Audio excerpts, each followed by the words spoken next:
केशव प्रसाद मौर्य वो प्रयागराज पहुंच गए और केशव प्रसाद मौर्य जब प्रयागराज आज पहुंचे तो महज 8 किलोमीटर की दूरी रह गई थी। 8 किलोमीटर की, जहां पर शंकराचार्य है वहां से और केशव प्रसाद मौर्य जहां पर खड़े हुए थे वहां पर, दोनों के बीच में 8 किलोमीटर की दूरी थी। और यहीं पर खड़े होकर के केशव प्रसाद मौर्य ने जो कुछ कहा उससे एक तरीके से ना केवल बीजेपी के अंदर एक मजबूत दावेदार के तौर पर उन्होंने अपनी पेशगी कर दी, और जब शंकराचार्य ने उनको मुख्यमंत्री बनाने की बात कही थी उस पर भी उन्होंने बहुत कुछ जवाब दिया।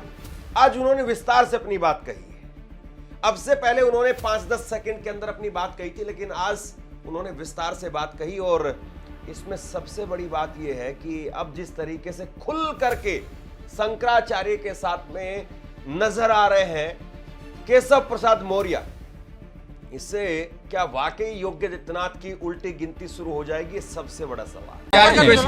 ऐसा कोई कार्यक्रम मेरा नहीं है। मैंने प्रार्थना की है भगवान शंकराचार्य जी से कि कृपा पूर्वक वो अपना जो विरोध है उसको समाप्त करके संगम, पवित्र संगम में स्नान करके एक अनुकूल संदेश देने की कृपा करें। मेरी हाथ जोड़ करके विनती है, प्रार्थना है, लेकिन अभी मेरा कोई जाने का कार्यक्रम नहीं। लेकिन जो अधिकारी नहीं पहुंचे उस पर बड़ा उन्होंने नाराजगी व्यक्त की। जो भी होगा उसके लिए हम लोगों ने कहा था उसकी जांच करा करके जो होगा समाधान उसका निकाला जाएगा, लेकिन यह अभी जाने का मेरा कोई कार्यक्रम नहीं है। लेकिन मेरी प्रार्थना पुनः है कि अगर विरोध को समाप्त करके वह संगम स्नान कर लेंगे तो एक बहुत अच्छा संदेश जाएगा, ऐसी मेरी पूज्य शंकराचार्य जी महाराज से प्रार्थना। शंकराचार्य जी ने कहा है कि आपको सीएम होना चाहिए, क्योंकि आपने जो बात करी वो पूज्य शंकराचार्य हैं, वो कोई राजनीतिक नहीं है, और किसको सीएम होना चाहिए किसको नहीं होना चाहिए, मैं चूँकि संत हैं, बहुत बड़े संत हैं, जगतगुरु शंकराचार्य हैं, इसलिए मैं उनके द्वारा कोई बात कही गई उस पर कोई टिप्पणी करूँ वो मर्यादा के अनुकूल नहीं है।